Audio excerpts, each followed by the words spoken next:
Bienvenidos al rincón de Paracelso. Soy el Dr. Antonio Romero Silva y en esta ocasión traigo para ustedes la parte 6 de la nomenclatura inorgánica que tiene que ver con hidrácidos. En pantalla podrán encontrar donde iniciamos cómo nombrar a los distintos hidrácidos y debajo el resumen de este video. Igualmente en la descripción pueden buscar los temas en específico que hablaremos a continuación. Como introducción sabemos que la materia es todo aquello que tiene masa y ocupa un lugar en el espacio.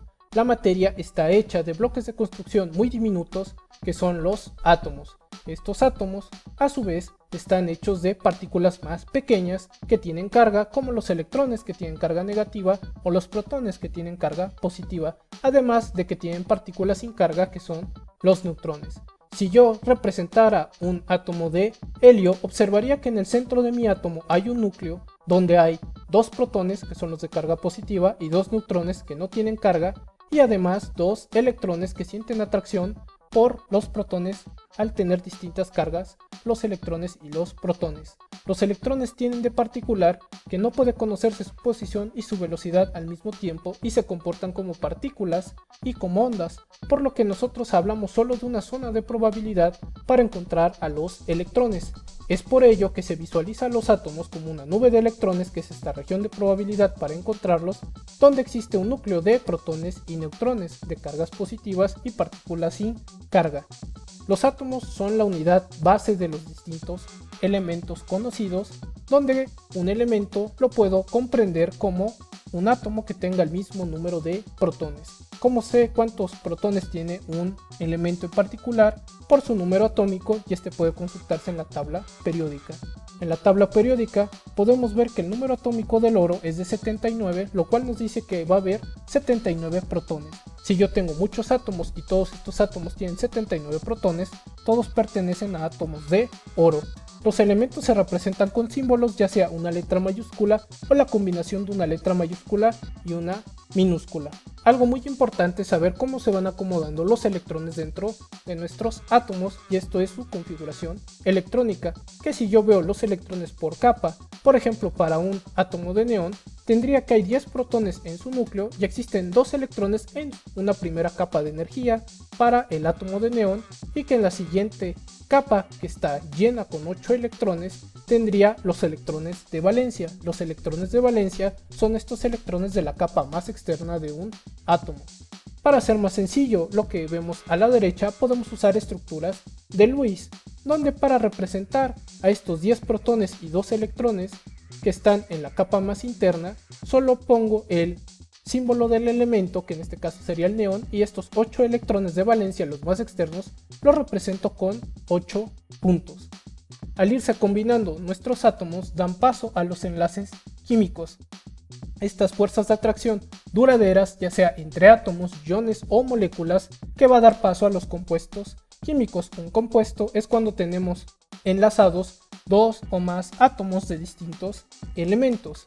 Por ejemplo, si yo tengo un sodio que tiene un electrón de valencia y al cloro que tiene 7 electrones de valencia, el sodio le puede ceder un electrón al cloro, de tal manera que ahora el sodio tendría una carga positiva porque perdió un electrón, y al haber ganado un electrón el cloro adquiere una carga negativa. Entonces lo que sucedió fue que el sodio le transfirió un electrón al cloro, y aquí hablamos de un enlace iónico. Un átomo transfiere un electrón a otro átomo, uno o varios electrones. En el caso de que se comparta un par de electrones, hablamos de un enlace covalente, donde si se comparte de manera igual, por ejemplo para dos átomos de hidrógeno, tendríamos que es un enlace covalente no polar. Pero en caso de que se comparta de manera desigual, hablamos de un enlace covalente polar. La idea detrás de los enlaces covalentes es compartir un par o varios pares de electrones. ¿Qué son los hidrácidos? Los hidrácidos es cuando nosotros combinamos un no metal con el hidrógeno. Entonces, específicamente para los hidrácidos veremos la combinación del hidrógeno para oxígeno, azufre, selenio, teluro, flúor, cloro, bromo, yodo y el astato. ¿Dónde se encuentran estos elementos? Se encuentran en la parte de los no metales y es sombreado en rojo estos elementos, que son el flúor, el cloro, el bromo, el yodo, el astato, el azufre, el selenio, el teluro y el hidrógeno, que es el que estamos también poniendo como relevante. Ejemplos para hidrácidos sería el fluoruro de hidrógeno, que también podemos nombrar como fluorano o ácido fluorhídrico, y en el caso del sulfuro de hidrógeno también lo podemos llamar sulfano o ácido sulfídrico. ¿Qué tipo de enlace vamos a formar en los hidrácidos? Enlaces covalentes, entonces vamos a tener pares de electrones compartidos. Aquí podemos ver al hidrógeno con su único electrón de valencia y observaríamos que si se combina con un átomo de flúor, que es un no metal, aquí habría un par de electrones que se va a compartir, entonces se formaría un enlace. Los demás electrones que no participan en el enlace son electrones no compartidos y son estos 6 electrones que quedan alrededor del flúor.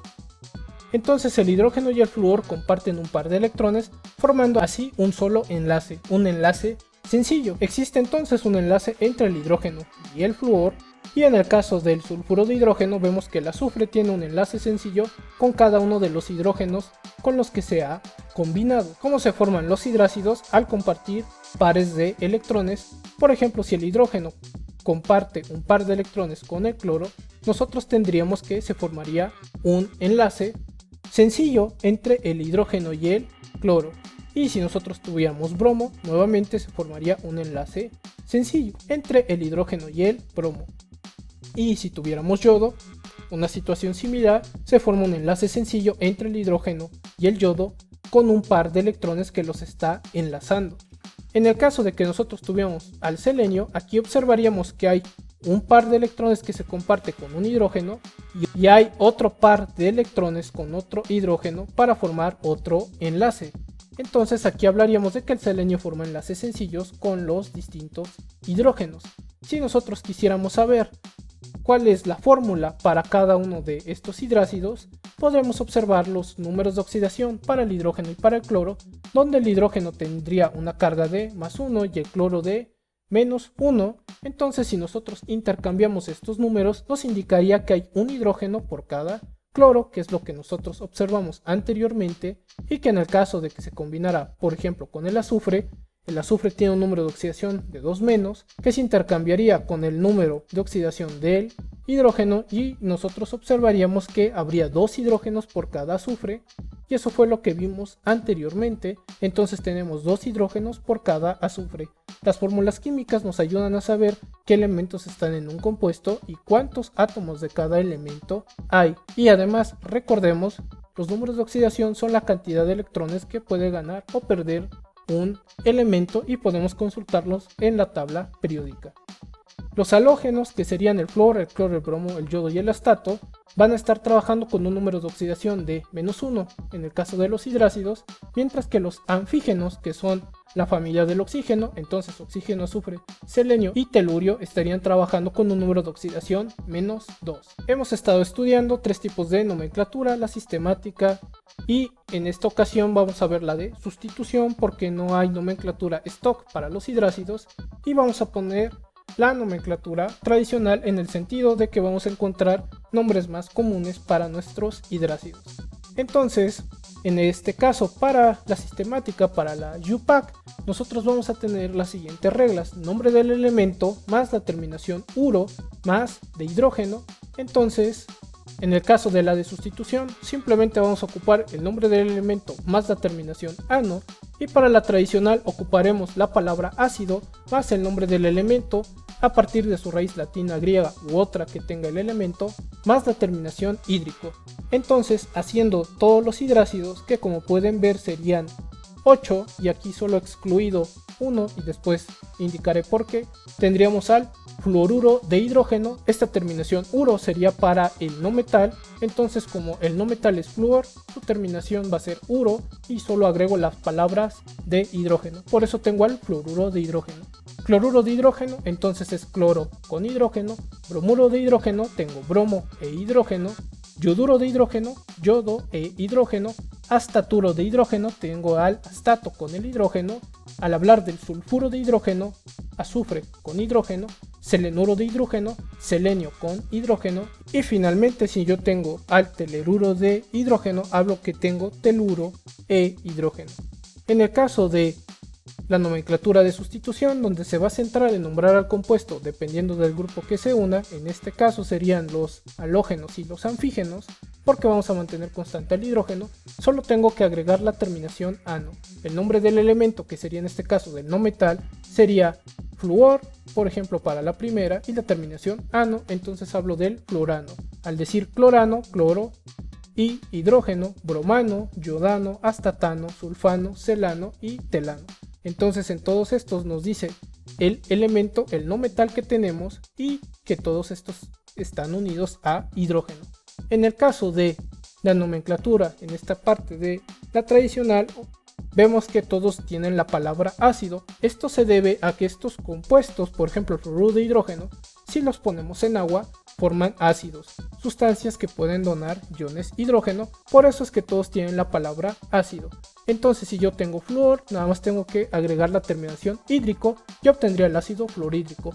Para el cloro, clorhídrico. Para el bromo, bromhídrico. Para el yodo tendría yodhídrico. Para el astatídrico. Para el azufre tendríamos que sería sulfídrico, porque la raíz latina de la que viene el azufre es sulfur, por eso se ocupa sulf en esta ocasión y es sulfídrico. Luego tendría al selenio, selenhídrico, y finalmente al teluro, telurídrico. ¿Qué características tienen los hidrácidos? Que tienen bajos puntos de fusión y ebullición, entonces son primordialmente gases, y nosotros tendremos, por ejemplo, para el cloruro de hidrógeno, que su punto de fusión, es decir, cuando pasa de sólido a líquido, lo hace a una temperatura de menos 115 grados centígrados, y su punto de ebullición, cuando pasa del líquido al gas, sería de menos 85 grados centígrados. El sulfuro de hidrógeno sería su punto de fusión menos 82 y su punto de ebullición menos 60 grados centígrados. Y finalmente, para el caso del selenuro de hidrógeno, o que también llamamos helado, tendremos un punto de fusión de menos 63 grados centígrados y un punto de ebullición de menos 41 grados centígrados. Esto refuerza la idea de que son gases a temperatura ambiente. Cuando se disuelven en agua van a formar ácidos. Entonces, ¿qué es lo que sucede? Un ácido es una sustancia que dona iones hidrógeno. Entonces, estos hidrógenos que tienen nuestros hidrácidos, como el fluoruro de hidrógeno, cuando se combinan con el agua, desprenden este hidrógeno y lo recibe el agua, formando lo que conocemos anteriormente como ion hidronio, ahora llamado ion oxidáneo, que sería este H3 o más, y podemos ver que con diferentes hidrácidos formamos al hidronio. Entonces estamos formando un ácido, una sustancia que dona iones hidrógeno.